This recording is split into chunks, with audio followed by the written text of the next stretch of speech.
let's try clicking on my slides. So can you all see my slides? Hopefully you can. So I'm hoping that this will run for about 30 minutes or so, but those of you who know me well know I like to talk about this subject because I'm hugely passionate about it. But why have I decided to do a LinkedIn Live, particularly on service excellence? Well, the UK Customer Satisfaction Index, which is a report which is published twice a year, and the last one in July, showed that across all 13 sectors that are included in this report, that the UK CSI score is at its lowest since 2015. And that means that it's gone down by 1.8 points to 76.6. So there is no sector that can afford to just sit back and think, right, okay, I'm going to pause because my hubby is saying he can't see the slides. Is that the same for you, Gary?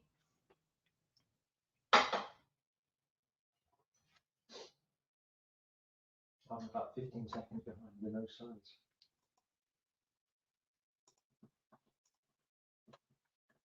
Just done that. So can you see the slides now?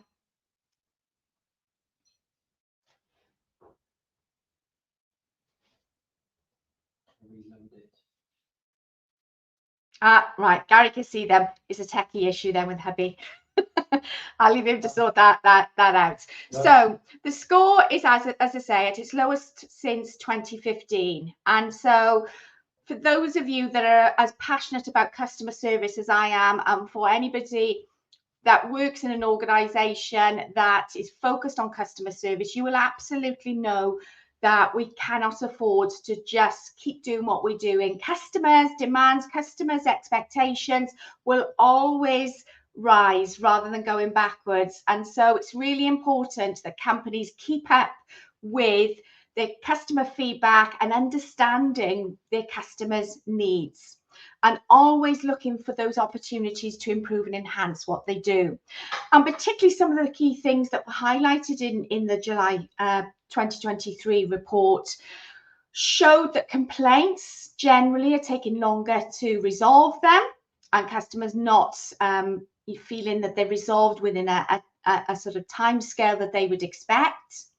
As I said earlier, each of the 13 sectors, thank you, Damien. So each of the 13 sectors have a lower satisfaction. So even those companies that are in the top 5 that are certainly doing a fantastic job across the industry and across those sectors, generally the customer satisfaction has dipped. And so some of the key improvement areas are around customers wanting to have ease of access to the right person that's hopefully taking ownership of their query, as well as customers expecting employees to show the right attitude, the right behaviours, and having the right level of competence and skills. And of course, as a trainer, I'm going to go into that in more detail in this first live. And thirdly, website navigation. I'm sure we've all had those frustrations where we've gone onto a company website and we're struggling to find the information that we require in a timely manner, and we're clicking on buttons, but nothing seems to be sort of directing us in the place that we want to actually see.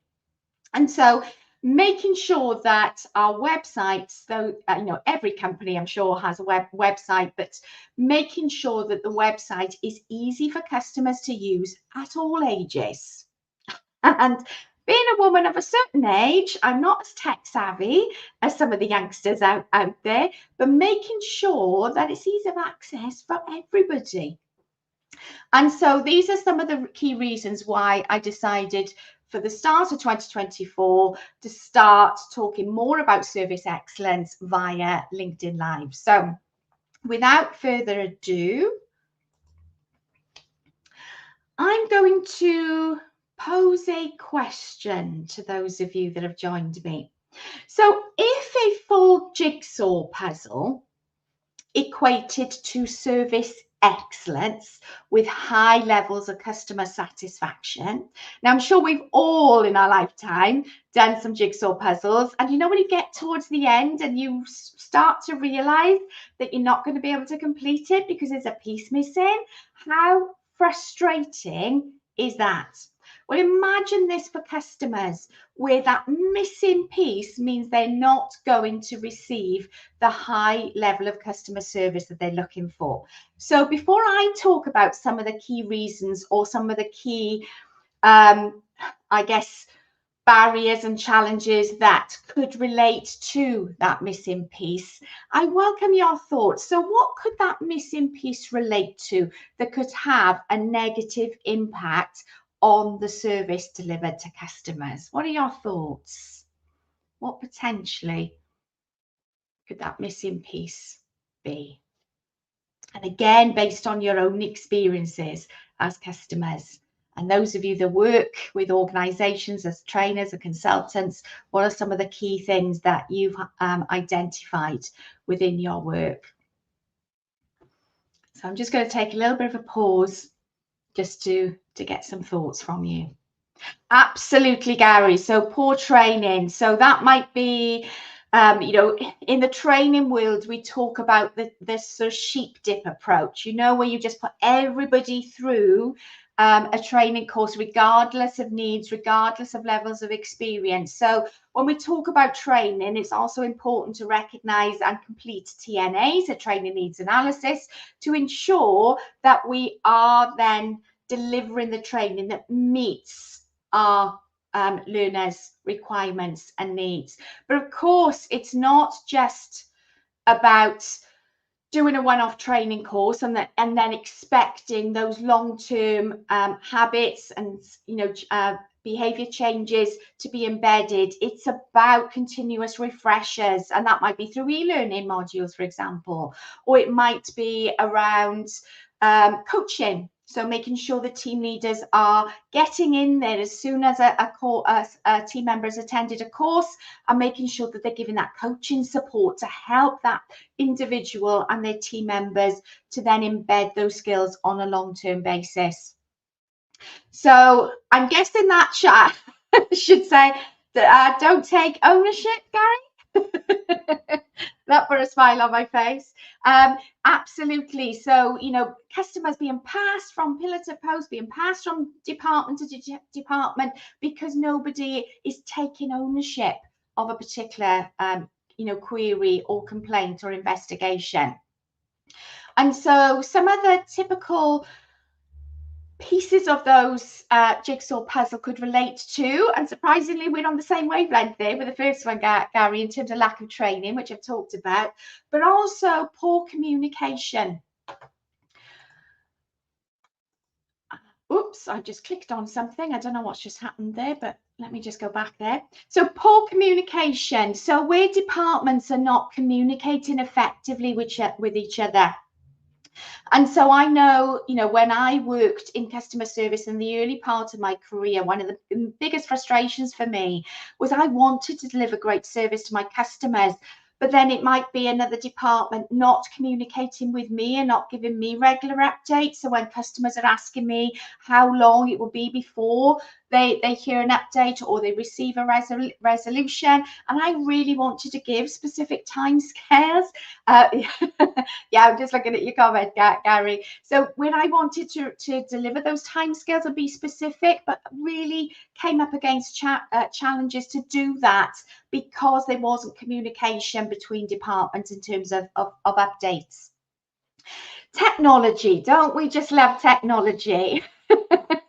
I'm using some new technology this morning and clicking on buttons when I shouldn't be. But again, from my own experience, I remember early in my career where, you know, I worked for organizations and potentially brought in new systems, new technology, and sometimes there would be some teething problems to start with, and it might be slow systems. And no customer wants to hear, oh, very sorry, our computer is slow. And how often have you heard that as a customer? And what impression is that giving to your customers where your agents are apologising for potentially long processes, slow systems.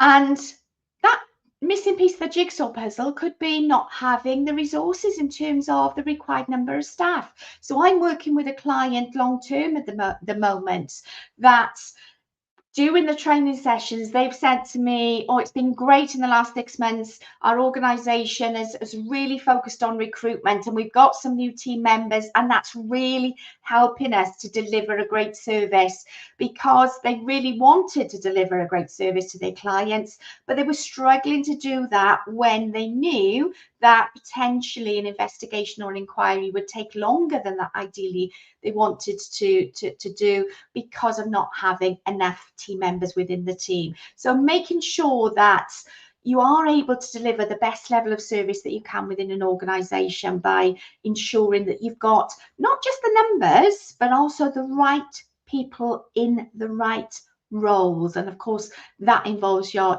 recruitment process.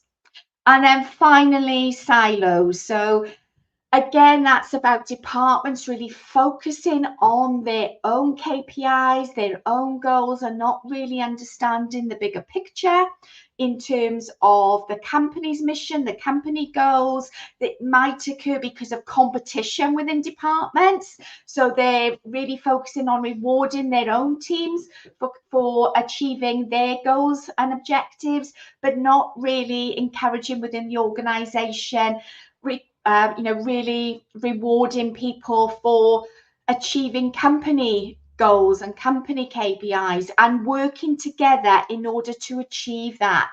So not having that competitive mindset, but having that mindset that they want to share information, they want to support each other. And again, that comes back to communication that I was talking earlier. But also, a missing piece could be just one employee. So there was an interesting study that I came across which showed the percentage of customers that potentially would take their business elsewhere because of the indifference of one employee. So again, I'm going to ask you for your thoughts on this in terms of percentage. Think about yourself. Have there been companies where you've taken your business elsewhere because of the impact of one employee within that organisation? And so percentage-wise in this study, what do you think that percent was in terms of the number of customers who said, yeah, absolutely, I would take my business elsewhere just because of the indifference of one employee? What are your thoughts on that? Damien, Gary? Gonna ask my hubby Pete as well, because he's with us. You're not too far out, Gary. So that was a really good guess. Any other guesses before I reveal?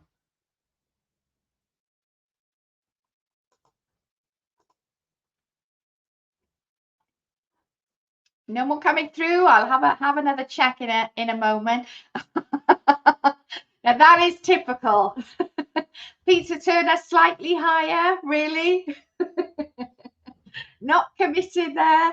Davian's got down slightly to 70%. You're all really close. 68% of customers would take their business elsewhere due to the indifference of just one employee. And that one employee isn't necessarily the person that they spoke to. That one employee could be somebody in another department that is slowing the process or not taking ownership or not communicating effectively, which is then having a negative impact on customers. So just think about that for the moment. Within an organization, one employee could have such an impact on the service delivered to your customers. And so for me, one of the quotes that really relates to this is by Jan Carlzon, who was famously the CEO of the SAS Group. But if anybody is familiar with the concept of moments of truth in terms of customer service, then I'm sure you'll know the work of Jan Carlzon very, very well. But his quote is all about, if you're not serving the customer, your job is to be serving someone who is. And I know, Gary, this is something that you talk about as well on a regular basis. And so if I went into your organization and I asked a variety of employees within different departments, what do? What's your purpose? Why do you get up every day? What is your main purpose when you go into work each day? What would they say? Would there be some people that might say to me, well, I don't work in customer service? Well, let's just think about that quote for the moment. If you're either working directly with customers or you are serving somebody that does, then don't we all, if we strip it back to basics, don't we all serve customers? How I serve customers is through making sure that I'm designing and delivering courses that meet the needs of my learners and organizations. How you serve customers may be very different to how I serve customers. But if you think about that quote and that one employee could be the missing piece, then surely within your organization, what you want to achieve is that everybody in that organization, from the CEO right through to your call center advisors and agents, everybody understands that in the basic term, they serve customers. How they serve the customers might be serving those customers directly on the phone, via email, or it could be somebody working in IT, somebody who works in HR, somebody who works in the training position that's actually serving the internal customers, i.e. their employees, to help them to deliver great service. And so that is my key mission when I work with organizations, is to help every single employee understand the starting place starts with understanding they all serve customers. And so if we want to ensure that every organization, every employee in that organization is on board with the fact that they serve customers, then external customer service, external service excellence can only be delivered if you have internal service excellence, i.e. everybody within the organization understanding their purpose, understanding what piece of the puzzle that they are, and understanding the impact on each other. Does anybody have any questions before I go any further into this part of the session? So I'm just going to take a little pause for a moment, have a little drink. So I'll keep an eye on the comments just in case any come through. So let's start with, if you've been following my work, following my posts recently, you know that I have been talking about the importance of job shadowing.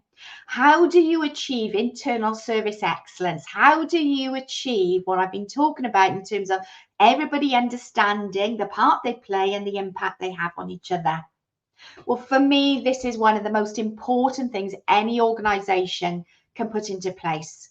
Opportunities for those admin departments, IT departments, the support departments to spend time within customer service teams to understand the conversations that agents are having with customers on a daily basis, to then have a greater understanding and empathy for their colleagues.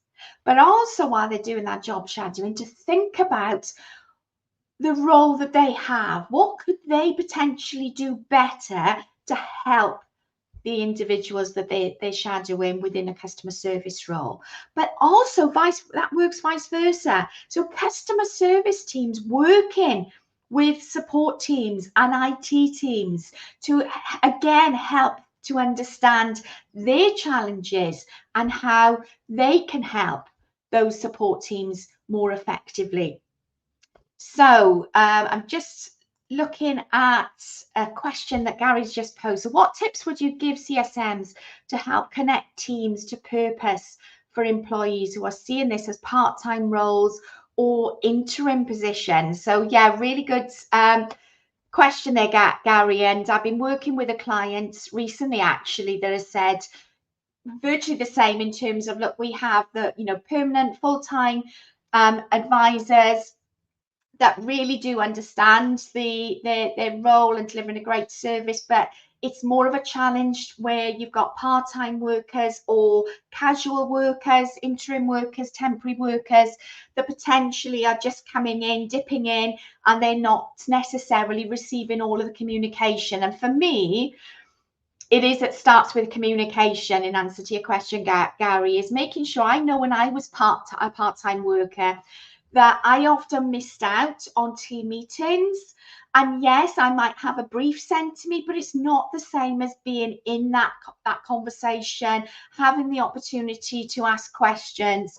And so it starts with simple things such as, if you're a team leader, being flexible with your planning for those team meetings. So not having those team meetings on the same day, the same time, which was something that I found early in my career. That was a real struggle. So being mindful of when you're holding those discussions, when you're communicating, the team's purpose, the business purpose, any communication that's coming, from senior management, etc., that is communicated to everybody, and being flexible in terms of the time and the time of the days and where that actually takes place. But again, making sure that everybody has that opportunity to job shadow, whether they're permanent, full-time, or temporary. Does that answer your question, Gary? But I would also welcome any of your thoughts and suggestions on that as well. So I mentioned earlier about breaking down silos. And so again, this is about seeking opportunities for experts within departments to communicate with each other, to share knowledge. Now, that might be something as simple as having a database, of a centralized database where knowledge information, storing information and knowledge sharing takes place. So everybody within an organization has access to that centralized information and communication. It's about making sure that when you're, thank you, Gary. So making sure that when you are creating projects, that you are having experts or people with the skills and the knowledge to take part in that project across 2 or 3 departments. So again, there's opportunities to job share.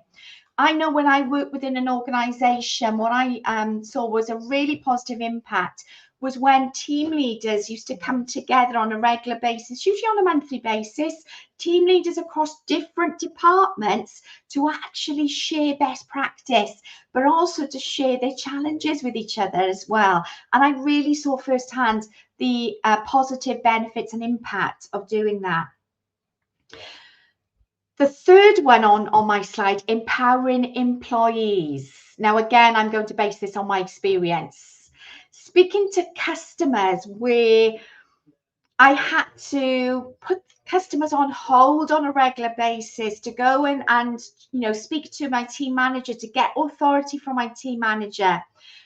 And yes, of course, there are times where this is the right thing to do, but really reviewing your processes within your organization. Where are the opportunities to empower, particularly your experienced employees, to make those decisions there and then in the moment? They're the ones, after all, that are speaking to customers. They're the ones that really understand the customer's needs and the right thing to do. And so looking for those opportunities to enhance that empowerment will really have a positive impact. No customer wants to sit there on hold for minutes at a time waiting for your agents to check and get authority from team leaders. So yes, there may be times where absolutely you may need to do that, but let's have a look at the opportunities to empower your employees more to make those effective decisions. Fostering a service excellence culture.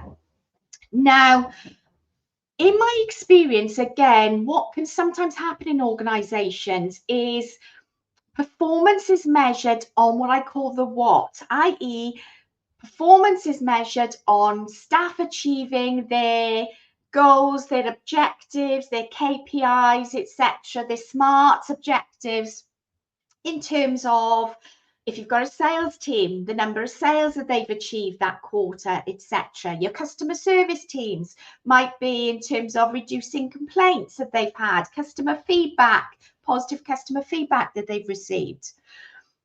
But it's also important, if we want to achieve that internal service excellence where staff are communicating with each other, that your teams are also measured on the how.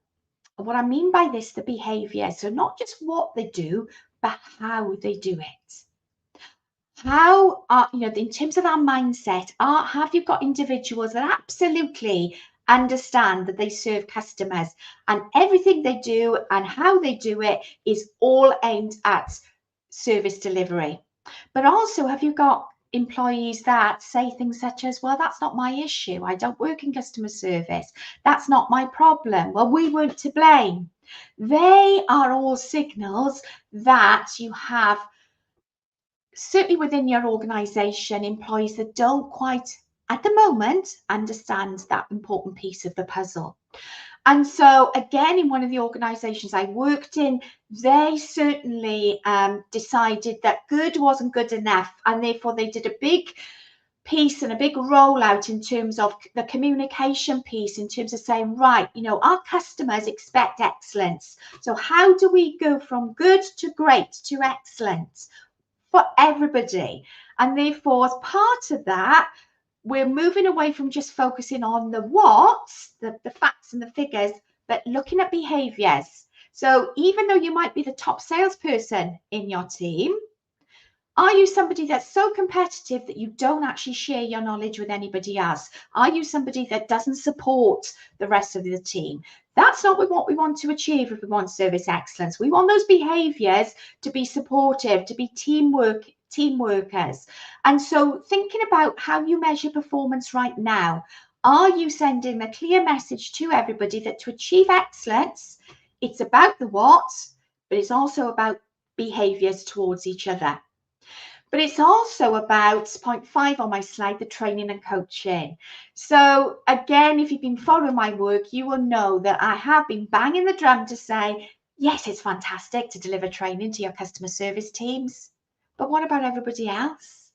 So again, I've been working with a client over the last 12 months to work with everybody in the organization, including the CEO, to help everybody understand how they can communicate more effectively with each other, but also making sure that everybody understands why training in terms of internal service excellence is such an important part of the organization.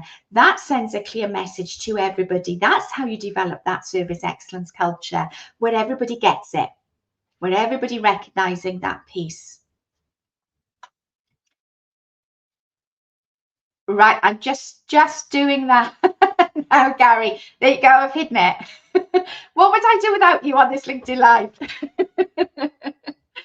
And so making sure that it's training for everybody, that's where you're going to get that level of understanding that I've talked about in this session. But of course, you will also know that I talk about the importance of coaching.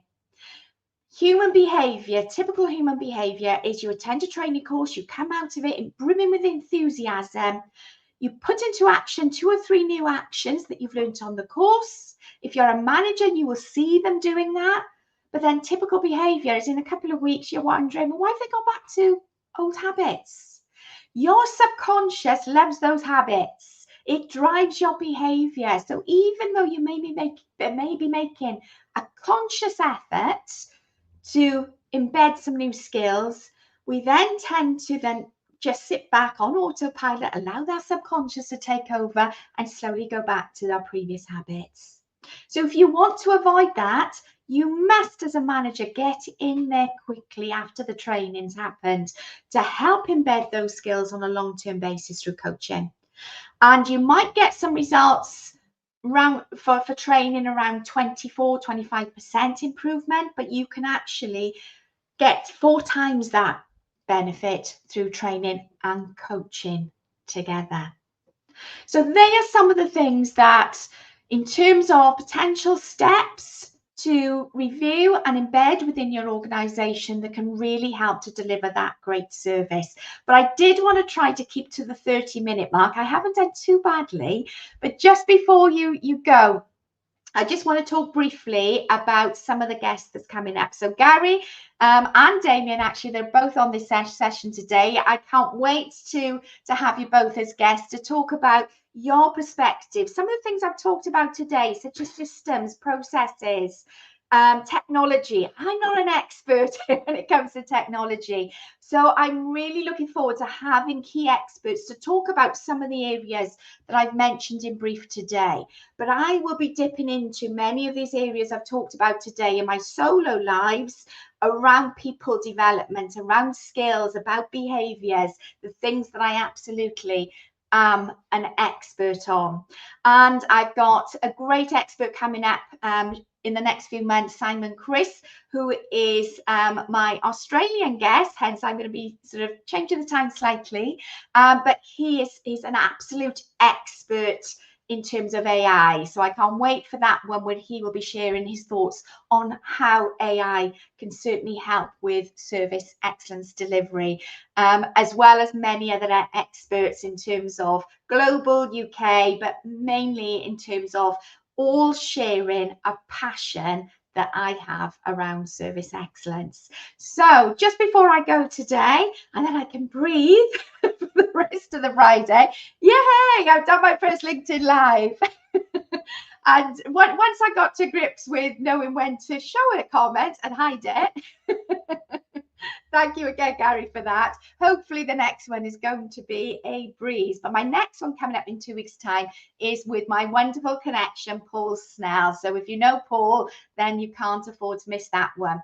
If you have missed the session today, then hopefully I'm hoping you're watching this on the recording, and some of the things I've talked about have just given you some food for thought. That's really what this introductory first episode was all about. But I will be delving deeply into some of these areas in more detail over the course of my Quick Step to Happier Customers series. But have a fantastic Friday, everybody. Thank you ever so much for joining the session. Thank you, Gary. Thank you, Damien. And of course, thank you for my hubby as well, who sitting there. That hasn't been shouting out to me saying, yeah, I can't hear you or I can't see you. So hopefully that's gone according to plan. But thank you ever so much, everybody. Have a fantastic Friday. And of course, look out for my dance video at 4:30 today.